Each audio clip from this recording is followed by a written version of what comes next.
ta ngang yêu thương đến vậy giờ cũng vỡ tan. Anh đi về bóng tối khuất lối chìm dần trong bao đêm trôi. Thương thì thương vậy thôi sao giờ con tim vỡ đôi. Em ơi anh buồn anh nhớ anh mắt nụ cười em đang nơi đâu. Sau đôi bờ mi anh buồn trong cô liêu.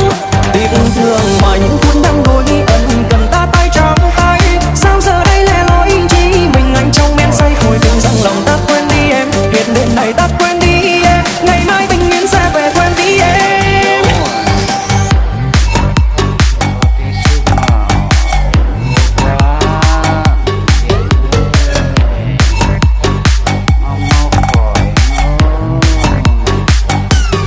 Anh đi về bóng tối khuất lối.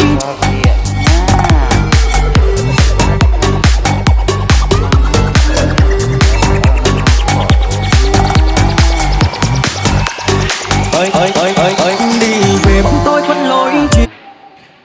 Ôi nè ai ơi nhà yếu rồi. Suốt ngày phải ở viện thôi. Viện thôi.